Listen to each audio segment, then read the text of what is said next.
All right, welcome back to ABA exam review and the continuation of our BCBA exam series where we're going through another set of questions together and breaking them down. If you're new to the channel, welcome. If you're returning, welcome back. Please subscribe. Check out behavioranalyststudy.com for all of our study materials, including our combo pack.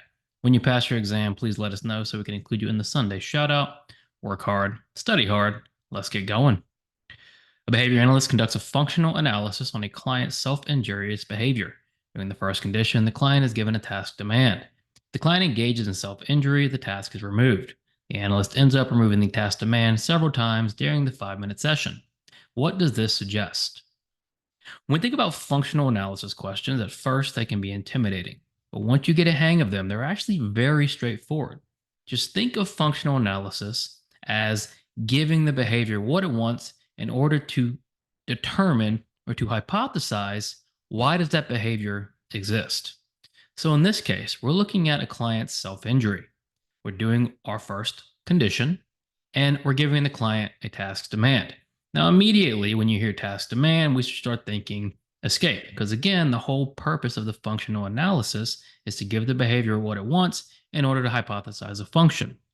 We know client gets the task removed if they engage in the target behavior, and during our 5-minute session, the task demand was removed several times. So what does that tell us? What does it say that during a 5-minute session, we remove the task demand several times? Well, it tells us the client engaged in self-injury several times, because in order for that demand to be removed, the self-injury needed to occur. And so if that was the case, where self-injury was occurring several times during a 5-minute session in the presence of a task demand, what does that suggest? A, the behavior may be maintained by attention. Well, this is not an attention condition, right? It's an escape condition. And so with the functional analysis, it's very important to know what condition am I in? And here we're in an escape condition. And so it looks like the behavior may be maintained by escape. Now that word may is key, right? We don't know for sure. This is our first condition. We've only done a 5-minute session. Be very careful about being very absolute. May be maintained by escape is much more accurate than is maintained by escape. C, the behavior may be maintained by tangibles. Again, it's not a tangible condition. And then D, the task demand is too hard. That is not a behavior analytic way to describe what is occurring. Based on this information, the behavior may be maintained by escape. Notice we read all of our answer choices, even though B seemed like the best answer from the beginning. A behavior analyst is helping a client learn to recognize relationships among a set of stimuli. Initially, the client learns to match images of animals to their written names and then to their vocal labels. Eventually, the client can match the images to the vocal labels without being directly taught this specific pairing. What principle is described best in this example? Pretty easy question if you're fluent, because it's giving you basically all the information you need up front. And with every question, if you understand the question, then you can start to predict answers. Here, we've got an analyst helping the client learn relationships among stimuli. So how are they doing that? Well, the client is matching images to names to labels. And when you see matching to sample, immediately start thinking stimulus equivalence. Think equivalence class. Because when we talk about stimulus equivalence, things like reflexivity and symmetry, we're talking matching to sample. So if the client is matching images of animals to names and labels, so A, B, and C, and then eventually the client can match A to C without being directly taught that pairing, what are we demonstrating? Well, one, we're demonstrating transitivity. And so what principle is transitivity part of? Now be careful here. Our answer choices can be a little misleading. We have stimulus generalization, equivalence class formation, response induction, and contextual control. We know contextual control is not our answer. So I'll leave this with stimulus generalization, equivalence class, and response induction. Response induction is just response generalization. Now, when we think about stimulus generalization and response generalization, we're looking at ideas where multiple responses are happening in the presence of a single stimulus, or single stimulus is evoking, or we have a single stimulus evoking multiple responses, right? And in this case, we don't really know what our responses are or what the stimuli are. We just know the client is matching animals to names to labels. And then eventually they can match the image to the label without being taught. We know for sure transitivity is occurring. The principle we're going to select, because we know for sure it's occurring, is going to be equivalence class formation. Could you make an argument that there might be some generalization going on? Possibly, but given our information, the best example is equivalence class formation, knowing we're using matching to sample and transitivity occurred. The Premack principle is linked most closely to which of the following ideas or interventions? All right, what is the Premack principle? Another good fluency check question. The Premack principle says we are going to use the opportunity to engage in a preferred response as reinforcement for engaging in a less preferred response. And so the Premack principle is based off of what?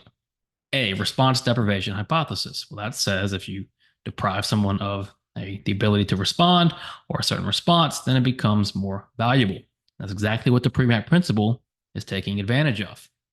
I'm not going to let you play video games until you're done with your homework. All of a sudden, that deprivation is going to increase our homework behavior, or that's the idea, at least. Don't get the Premack principle and the response deprivation hypothesis confused with a high probability request sequence.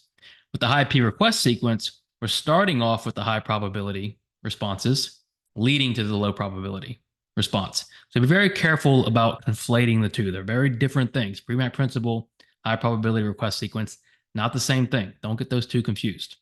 And then we have things like shaping across topographies as not linked to the Premack principle. And then resurgence, that is an idea linked to extinction. So the Premack principle most closely linked to the response deprivation hypothesis. You're teaching a student to sort different objects based on both the color and the shape of the object. For example, you want your student to put the red square in a certain pile and a blue square in a different pile. Based on this information, which answer choice describes what or how you are teaching?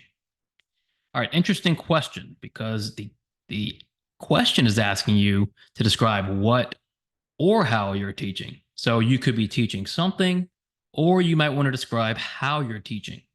Well, what do we know so far? We always want to ask, what do we know so far? We know we're teaching a student to sort objects based on the color and shape of the object. So if we see a red square, it goes in pile A. If we see a blue square, it goes in pile B. Now, what is leading the client to put that square in a certain pile? Well, it's going to be the color of that square. And so what are they doing? Well, they're discriminating between squares and between piles. So what are we working on here? What are we teaching? A, we are using discrete trials to teach simple discrimination. Well, this isn't simple discrimination. Simple discrimination is we're just discriminating between two stimuli, and that's it. In this case, we're discriminating objects based on the colors, the red and the blue, and then we're going to discriminate on what pile, right?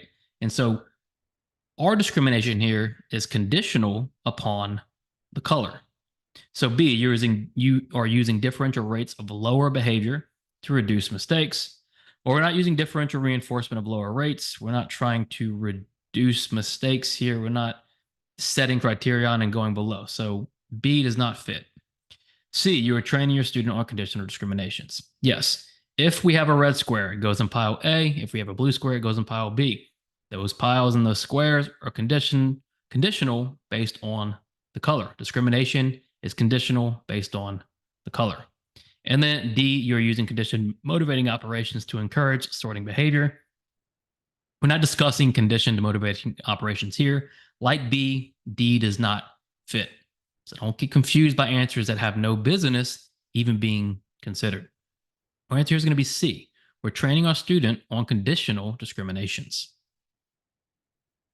There are certain interventions or designs that focus on modifying an already existing behavior. Which of the following interventions or designs does not focus on an already established behavior? So keyword here is not, right? We're looking for a design that does not focus on an established behavior, meaning it's likely that 3 of these will focus on an established behavior. And in a lot of cases, what do we mean with established behavior? We mean a response that already exists in some fashion. Typically, right, we are increasing and decreasing different responses, and oftentimes we're teaching responses. So if the behavior is already established, then we're looking for an intervention that's likely teaching something new. So let's look at A, differential reinforcement of higher rates of behavior. Well, if we're trying to go for higher rates of behavior, we need an already established behavior in order to bring that behavior higher. So A is focused on an established behavior. What about B, shaping within topographies? If you're shaping within a topography, then you're happy with the topography of the behavior. You're just shaping some aspect of the behavior. So B focuses on established behavior. And then C, a changing criterion design. With the changing criterion design, we're using established behaviors and setting criterions that are higher or lower in order to increase or decrease that set behavior. The answer here is going to be D, none of the above. All 3 of these options focus on established behavior.